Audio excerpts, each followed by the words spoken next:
खेल रहा है ड्राइवर भाइयों के साथ, एक नंबर का खेल खेल रहा है भाई साहब। एक ड्यूटी देगा आपको बढ़िया सी, जो कि आपको उसको लेना है आपका सब्सक्रिप्शन हर ड्राइवर भाइयों से, और हर किसी को राइड देता है ऐसी एक राइड देगा।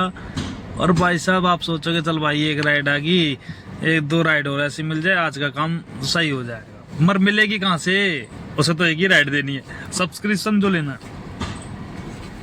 क्योंकि भाई साहब मैं कई हफ्तों से इसमें गाड़ी नहीं चला रहा था, महीना भर हो गया होगा, महीने 1.5-2 महीने हो गए। उबर में मैंने एक बार ऑनलाइन हो रहा हूँ, मैं राइड नहीं उठा रहा हूँ, मैं उसका रेट चेक कर रहा हूँ, कब इसका रेट बढ़ेगा, कब इसका रेट बढ़ेगा, कब रेट बढ़ेगा, क्योंकि रेट नहीं आ रहा था इसका बढ़िया, बिल्कुल एकदम रद्दड़ रेट आ रहा था उबर का। तो मैं तो उबर की राइड नहीं उठा रहा था।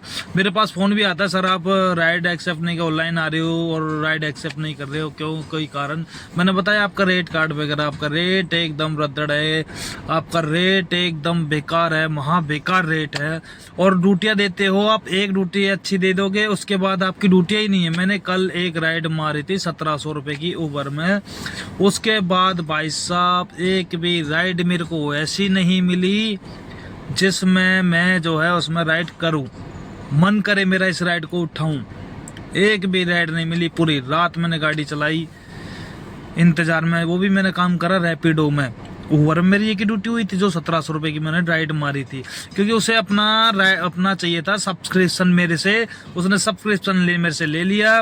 जो मेरी गाड़ी का 250 रुपये है, आर्टिका एक्सल गाड़ी का 250 रुपये सब्सक्रिप्शन है उसका 24 घंटे का, जो उसे चाहिए था उसने मेरे से ले लिया है। अब मैं उसका देख रहा हूँ, मेरा टाइम भी पूरा हो चुका है, मेरे पूरे 24 घंटे पूरे हो चुके हैं। अब मेरे को अभी ये ड्यूटी बजाएगा, एक बढ़िया सी ड्यूटी दे देगा, 1000, 1100, 1200, 1500, 1600 रुपए की बढ़िया सी राइड दे देगा, उसमें सब्सक्रिप्शन ले लेगा दोबारा, फिर मेरे को लटका देगा, ले बाबा झुंझुनू, ठुल्लू बाबा जी का ठुल्लू दे देगा। और मैं भी ऐसे भाई साहब, तो इसका भाई कारण हम सब ड्राइवर भाई लोग ही हैं, जो हमने 4 एप्लीकेशन चला रहे हैं, उनका प्रमोशन कर रहे हैं, प्रमोशन करके फिर उसको चला रहे हैं, कहते हैं कि अल्लाह भाई इसमें और में अच्छा काम नहीं हो रहा है, कोई एप्लीकेशन आ जाए हम उसमें देखते हैं, फिर उसमें देखते हैं, उसमें जुड़ जाते हैं भाई साहब। ये फिर अपना रेट डाउन मारते हैं, क्योंकि इन्हें अपना कस्टमर नहीं तोड़ना, इन्हें कस्टमर तोड़ेंगे तो इनको कोई नहीं पूछेगा। ये रेट डाउन मारते हैं जो कि इनका कस्टमर इनके पास वापस आ जाए। इसीलिए क्या नाम है, रैपिडो आया था, रैपिडो ने क्या नाम है करा था।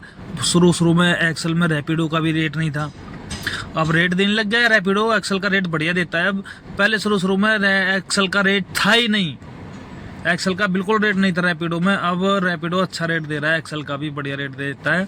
पर उबर तो बिल्कुल उस रैपिडो से भी गया गुजरा है, एक्सल का रेट तो बिल्कुल देता ही नहीं है भाई साहब। द्वारका मोड़ की तरफ से मेरे को 364 रुपये में अजमेरी गेट भेज रहा था एक्सल उबर में, और वही राइड किसी ने नहीं उठाई। वही राइड जो है 850 रुपये में मैं अजमेरी गेट लेकर गया रैपिडो में, वही राइड मेरे बजी, और वही राइड में 850 रुपये में अजमेरी गेट रेलवे स्टेशन लेकर गया, जिसमें मैंने डिमांड भी रखी कस्टमर से, भाई मेरे का टोल लगेगा 50 रुपये का अजमेरी गेट पे, जो पार्किंग टोल जो होता है ड्रॉप करने जाते हैं, वो 50 रुपये भी आपको एक्स्ट्रा लेंगे, वो मेरे को पड़ेगी 900 रुपये की राइड। मेरी तो 850 की है, क्योंकि भाई साहब वो तो वही टोल वाले को चले जाते हैं पैसे।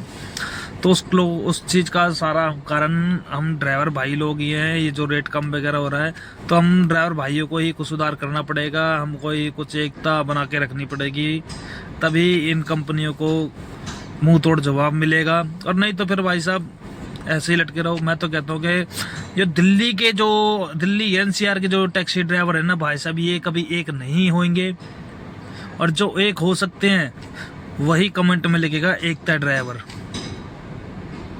बाकी सब आके आपकी मर्जी, आप क्या करना चाहते हो, आप क्या करनी चाहते हो, मैं आपसे फोर्स नहीं कर सकता कि आप ये करो कि वो करो। बहुत लोग होते हैं कि नहीं आप ये करो, आप वो करो, फलाना करो, हम आपके साथ हैं। भाई साहब साथ मैं भी हूँ, मैं भी आपके साथ हूँ, मगर मैं किसी को ये नहीं बोलूँगा ये करो, जो आपके मन में आता है वो करो, मगर एकता बनाकर चलोगे तो ही आप कुछ कर सकते हो, एकता नहीं बनाओगे तो कुछ भी नहीं कर सकते हो आप।